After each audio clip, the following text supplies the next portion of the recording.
In this year's European elections. In the North East, 3 seats are up for grabs. So, to help you decide who should fill them, our political editor Richard Moss has taken Look North's hot seats to Gateshead to bring candidates face to face with the voters.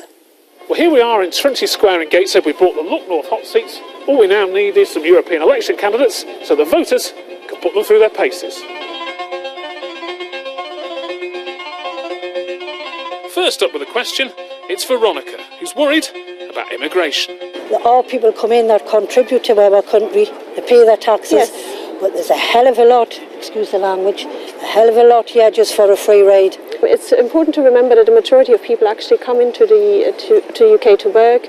1 in 7 businesses that are started up in the UK are actually started up by immigrants, so they're creating jobs. So I think there's a lot of misunderstanding about immigration. It's important that we have a very balanced debate. I don't think there's any misunderstanding whatsoever.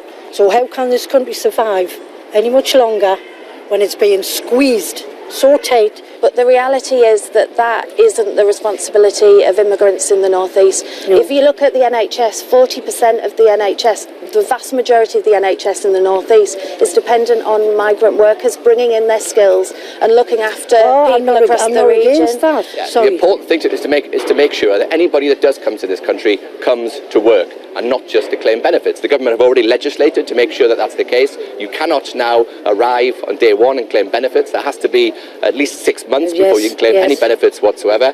And if you don't get a job, then frankly you have to go back to your own country.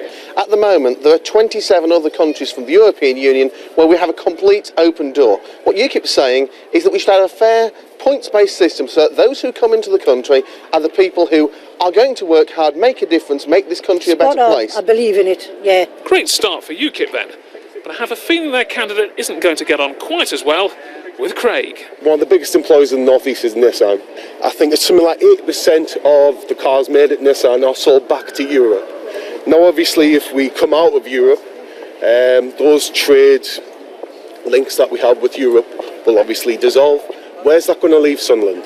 People will say, well, those jobs aren't necessarily at risk if we pull out, but it calls into question the investment decisions of the companies in investing in the North East. And at the minute, we have the highest unemployment in the country. We should be focusing all of our attention on bringing more investment, like companies like Nissan, like their supply chain, into the North East to create good jobs for local people, rather than putting all of those jobs at risk. 100% agree. Labour accuse UKIP of scaremongering, yet that's exactly what they're doing on this. Outside the EU, we would still continue to trade with the EU. Does anyone seriously suppose that Germany wouldn't continue to sell cars to the UK, or that UK wouldn't continue to sell cars to the EU? The point not on the scale that it is at the moment. There wouldn't be any difference. How could you say there wouldn't be any difference? Because there's no way that it's in Germany's interest to impose tariffs on the UK. Well, I'm very proud of the fact that Nissan was brought to Sunderland by Margaret Thatcher's Conservative government. And I've personally worked very hard with Nissan to make sure that they continue to enjoy access to the European single market.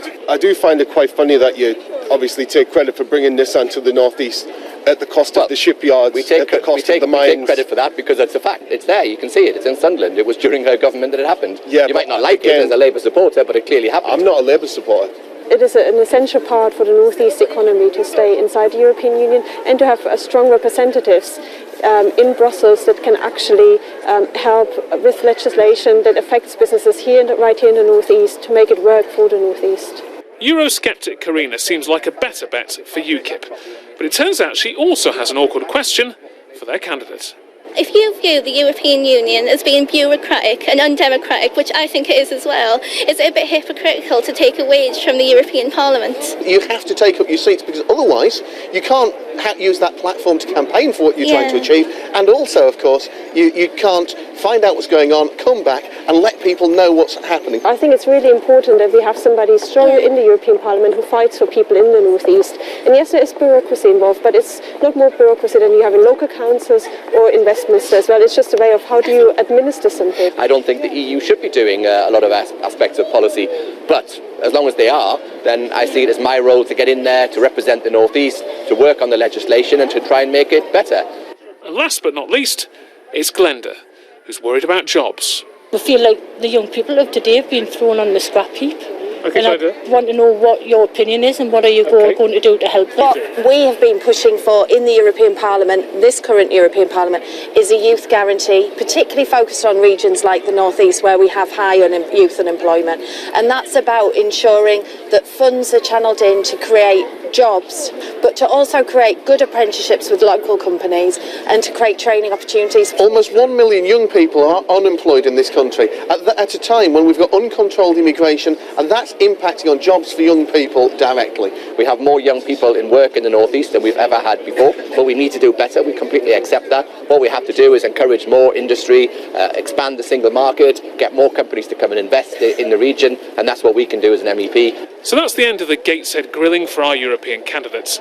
They have just over a week before they find out which ones are heading for the real hot seats in Brussels.